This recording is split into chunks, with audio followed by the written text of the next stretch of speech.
Meydança yenilənəndə uçuşlar da yandırılırmı? Birincisi, Azərbaycanın bu Ermənistanın hava məkanının bağlanması və yaxud da ki, dediyiniz o hava meydançanın, təyyarələrin alınmasının Azərbaycanla İraq dırnaqarası bir mübarizə, müharibə olsa, münaqişə olsa, ora aidiyyəti yoxdur. Ona görə də mən o avia şirkətin hələlik dediyi o ki, səbəb deyir ki, təyyarələri ona inanırsınız. Ona inanmağa çalışmalıyıq.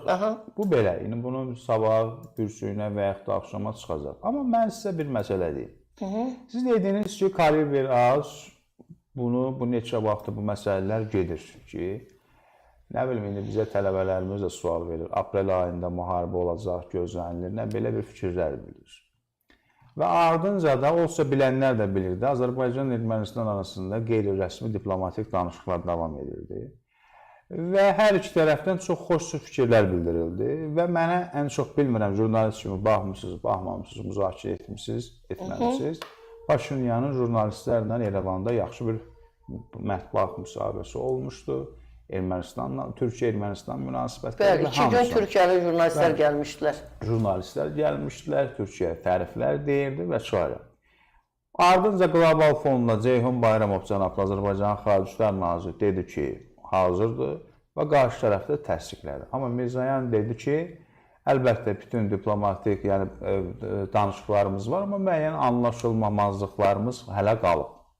Amma buna baxmayaraq biz Azərbaycanla sülh müqaviləsi imzalamağa razıyıq. Anlaşılmazlığın qalmağı biri Zəngəzur dəhlizidir. Onlar onu dəhliz kimi qəbul etmirlər. Ümumiyyətlə deyirlər ki, 8 noyabr bəyanatında da digərlərində belə bir şey yoxdur. Onların ən çox böyük səbəb budur. Və Vladimir Putinə zəng elədi Paşinyan, hətta Tramp administrasiyası bizi təqdir etdi və digərləri. Amma birdən-birə, indi siz deyirsiniz, mən üzr istəyirəm, çünki mən sizə hələ 12-də dərsə girmişim, ona qədər sakitçilik idi. İndi deyirsiniz ki... Amma ateşkəs dünəndən pozulubdur, dünəndən pozuntular vardı, bəli.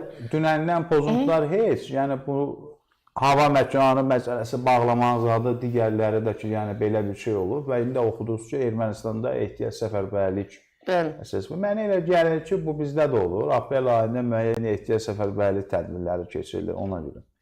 Mən indi atəşkəsi kim pozur? Və Avropa Birliyi missiyası da oradadır, durbinlə baxırlar.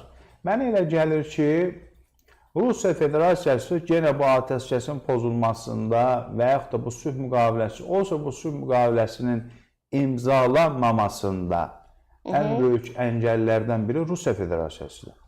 İndi aydındır ki, orduda Rusiya yönümlü zabitləri və digərlərini və üstə gəldə o sərhəd məntəqələrində və digərlərində Rus meyilli zabitlər, belə deyək, təmizlənmə gedir. İndi bu atəşkəsi kim pozur? Rusiya tapşırıq ilə pozur, Ermənistan pozur, Qərb pozursa bunu niyə pozur? Niyə etmək istəyir indiki məqamda? Əgər dediniz ki, Macron deyir ki, alqışlayıram. Baxmayaraq Fransa Azərbaycana qarşı açıq düşmənçilik bir siyasəti aparır. İndi mənə elə gəlir ki, nədir? Burada hələlik Ermənistanın Xarici İşlər Naziri, Ermənistanın Müdafiə Nazirliyinin bəyanatları da qəribədir, maraqlıdır və bizim tərəfimizdə hələ bir şey deyil Azərbaycan Müdafiə Nazirliyi. Yoxdur açıqlama. Açıqlama olmadığına görə hələlik biz də bir fikir bildirmək istəmirəm. Amma mən yenə burada bu sülh müqaviləsini istəməyənlər, imzalanmasının əleyhinə olan adamların işinə yarayır və dediniz ki, Pezeşkiyana da zəng edib və digərlərinə zəng edib. Ona görə də mən hələlik burada bu müqavilənin bağlanmasında ən önəmli səbəb və bu atəşkəsin pozulmasında da görsəməyən mən Rusiya tərəfini görürəm.